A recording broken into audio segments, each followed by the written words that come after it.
Bonjour, je m'appelle Camille Decise, j'ai 21 ans et je suis en première année de master en relations internationales et en histoire à l'Institut catholique de Lille et je suis en stage à l'ONG Tamae grâce à la structure Doli Doli. Ma tutrice de stage, elle s'appelle Adjoke Josino Pinabel et c'est aussi la présidente de l'ONG dans laquelle je fais mon stage. Donc je suis venue faire un stage dans l'optique de faire de la gestion de projet. Donc ça incite à faire de nombreuses activités. Par exemple, à l'occasion de la Fête de la Nature 2023, on a organisé un défilé sur le thème du grand recyclage qui visait du coup à présenter pendant cet événement des vêtements qu'on avait transformés, qu'à la base qui étaient des chemises d'hommes qui étaient très usées et on les a récupérés pour en faire des nouveaux vêtements. Donc on a ce projet-là qui a visé à vraiment sensibiliser toutes les générations, autant les enfants parce qu'on avait beaucoup de bénévoles durant ce défilé, que les adultes parce que souvent les parents sont venus voir leurs enfants défiler en tant que mannequins, etc. On a aussi d'autres activités comme ici c'est la plage de Pécadis et Tamae a restauré toute la plage. Donc avant c'était une décharge, donc c'était très pollué, il y avait des déchets de partout, il y a une forêt et une plage et les deux étaient très pollués. Et pendant 2 ans, elle a nettoyé toute la plage quotidiennement. Toutes les semaines, ils sont venus nettoyer, etc., entretenir. Et maintenant, c'est les communautés locales qui entretiennent de façon autonome cet espace. Et en contrepartie, l'ONG Tamae vient toutes les 2 semaines faire des activités avec les enfants de la communauté. Donc là, par exemple, aujourd'hui, c'est la fête de l'arbre. Donc on a des enfants de Cotonou qui viennent sur le site pour planter un arbre et on a aussi les enfants de la communauté qui sont là pour observer, assister et planter un arbre eux aussi. Pendant ce stage, du coup, j'ai appris à coordonner un projet. Donc ça passe par organiser un projet dans son intégralité, donc créer un projet, récolter des fonds, organiser, recruter des bénévoles, etc. J'ai aussi appris à demander des partenariats. Donc en fait, aller un peu voir les structures et expliquer le projet, voir si ça intéresse, etc. Et souvent, les réponses sont assez positives vu que ça touche à l'environnement et que maintenant c'est un sujet qui est important dans la société. On a beaucoup de partenariats qui ont été créés, notamment au cours de ces 3 derniers mois, pour sensibiliser à la protection de l'environnement. Les bénéfices de ce stage au niveau plutôt personnel, c'est d'avoir découvert une structure béninoise, donc du coup africaine, qui est totalement différente de ce qu'on peut trouver en France. Les modes de travail sont complètement différents, du coup ça demande une certaine adaptation. Donc je dirais que ce que ça m'a apporté comme bénéfice, c'est de développer mon adaptabilité et aussi de m'affirmer un peu dans les choix, dans les décisions, etc. qu'on m'a donné à prendre. Donc oui, je dirais de la confiance en moi aussi, ça a joué avec ma confiance en moi. Pour les difficultés rencontrées, je dirais que j'en ai pas rencontré tant que ça. Il n'y a pas eu de choses difficiles que j'ai dû vivre, mis à part le fait que les modes de travail, les codes, la façon de fonctionner, de travailler sont totalement différents de ceux européens.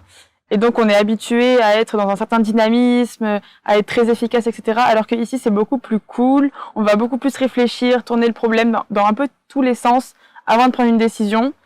Donc c'est plus relaxant, moins stressant. Donc je dirais pas que c'est une difficulté parce que c'est quelque chose à laquelle on s'adapte facilement, mais c'est une différence qui est quand même notable avec le travail qu'on peut trouver en France. Je dirais que ce qui m'a peut-être pas le plus marqué, mais quelque chose qui m'a marqué et que je trouve important de notifier, c'est la cohabitation des religions à Cotonou, enfin dans le Bénin, je pense. C'est impressionnant parce que du coup, la population est divisée en 2, majoritairement musulmane et de l'autre côté chrétienne. Et en fait, les deux cohabitent très bien ensemble parce que ils sont regroupés sous une autre religion qui est du coup le vaudou. Et on peut trouver dans la rue des musulmans en train de prier. Enfin, tout le monde cohabite sans critique, sans tabou. Et je trouve ça très important et je trouve ça vraiment très beau. Au final, c'est peut-être ça, pour moi, la laïcité. Et aussi, important, c'est que quand on arrive ici, dans le cadre d'un stage, on se dit qu'on va contribuer à améliorer la situation des enfants, qu'on va apporter quelque chose de nous-mêmes pour améliorer, etc. Et au final, ce qu'on retient, c'est que on leur apporte quelque chose, mais ça dure qu'un instant. Au final, c'est nous qui apprenons d'eux. Ils nous apprennent vraiment à relativiser. Enfin, ils nous apprennent beaucoup de choses d'eux, et ça nous fait relativiser sur notre vie, sur la chance qu'on a de vivre dans un pays européen avec notre confort, etc. Ça nous montre que même on a trop de confort et qu'on est trop matérialiste et que avec pas grand-chose, on peut être heureux parce que eux, c'est clairement ce qu'ils font. Ils n'ont pas forcément beaucoup de choses. Les enfants qui vivent dans des situations précaires vivent avec rien et ont toujours le sourire. Ils sont toujours accueillants, ils sont toujours chaleureux. Et au final, c'est ça. Ça fait relativiser, ça remet vraiment les pieds sur terre. En conclusion, je sais pas dire si je reviendrai. Je pense que je reviendrai, mais pas dans un cadre touristique. Là, par exemple, pour faire un stage ou pour faire quelque chose de professionnel. Même si le côté professionnel est très différent de celui français, du coup, on se dit que ça apporte pas autant de choses que si c'était un stage en France. Mais en fait, au-delà de ça, c'est tellement enrichissant personnellement que ça l'est 100 fois 1000. Mais je reviendrai au Bénin pour la gentillesse des gens, pour la façon de vivre. C'est très calme, tout le monde est content, tout le monde est joyeux, il n'y a pas de problème. Tout le monde est content de voir tout le monde. Donc pour ça, bien sûr que je reviendrai. Les gens ont tellement de choses à apporter, surtout à des Européens, à des Occidentaux. Je pense vraiment qu'entre 18 et 24 ans, tout le monde devrait être obligé de partir faire 2-3 mois dans un pays comme ça pour un peu relativiser, voir ce qui existe ailleurs qu'en France, qu'il y a des modes de vie qui sont très différents et qu'en fait, nous, ce qu'on a, c'est pas forcément la norme. Ce qu'on considère comme être la norme, c'est pas du tout la norme pour des autres personnes. Et du coup, ça nous montre à quel point on a de la chance. Bonjour, moi c'est Adjoke Josinou Pinabel. Je suis la présidente de l'ONG Tamae. Tamae qui veut dire Terre, Air, Mer, Action, Enfance et Environnement. Et nous sommes dans la sensibilisation des enfants sur l'importance et la protection de la nature depuis 2016. Donc, en dehors de la sensibilisation des enfants, nous faisons aussi du recyclage. Nous allons chercher des matières qui sont destinées à être jetées et nous les recyclons comme des bâches publicitaires, des sacs de jute, des bâches de conditionnement de matières premières et nous en faisons des articles éco-friendly comme on l'appelle. Et surtout, nous faisons des sacs de course et des cartables pour les élèves. Donc, ce sont des activités qu'on a commencées il y a quelques années pour soutenir l'engagement des femmes à nos côtés, puisque quand on parle d'enfants, on parle aussi des femmes, des mères qui soutiennent nos activités. Donc, c'était une manière à nous de créer de l'emploi, des activités rémunératrices pour ces femmes-là. Nous sommes dans l'économie circulaire, donc ça avait tout son sens qu'on fasse travailler ces femmes, les jeunes, qui sont au niveau de nos ateliers de création et qui créent ces cartables. Et la particularité de ces jeunes, c'est que ce sont des jeunes, pour la plupart, qui sont déscolarisés. Et donc, on leur fait une formation à upcycling.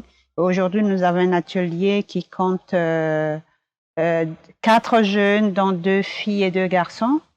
Qu'est-ce que je pourrais vous dire encore sur Tamae? Nous sommes sur la plage de PK10 où nous restaurons la plage et la forêt de Filao depuis 2020.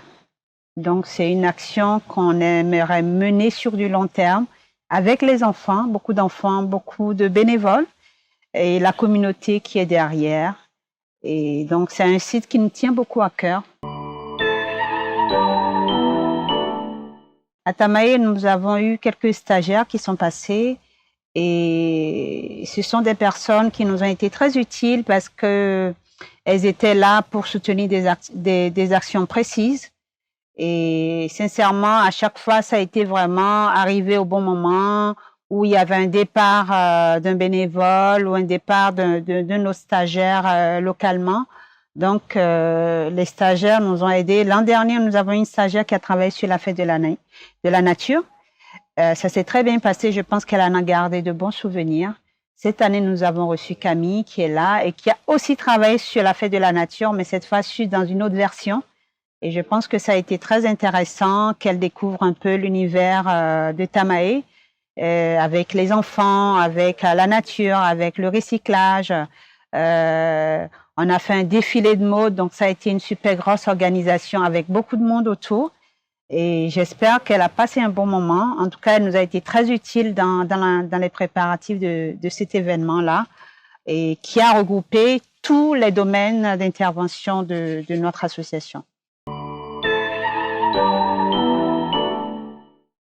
Donc, nous, cette année, nous avons reçu Camille de CISE chez nous en stage pour 2 mois, 3 mois.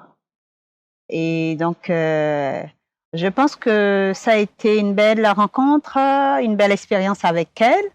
Elle nous a beaucoup accompagnés dans les différents secteurs de Tamae, donc avec les enfants au niveau de l'écolieu, avec l'atelier de création, sur le terrain, avec sur la plage et dans la forêt. Donc, elle a été présente un peu sur tous les sites. Ça lui a permis de survoler, de découvrir les différents domaines dans lesquels Tamae travaille, de rencontrer nos bénévoles, les membres de l'association aussi. Donc, et en plus, elle a fait un travail très intéressant sur le défilé qu'on a eu à faire, donc la fête de la nature, sur lequel on a beaucoup travaillé, avec beaucoup de monde derrière. Et donc, je peux que la féliciter, la remercier déjà de nous avoir consacré du temps et d'avoir choisi de faire son stage au sein de l'ONG Tamae. Et je lui souhaite du courage pour la suite.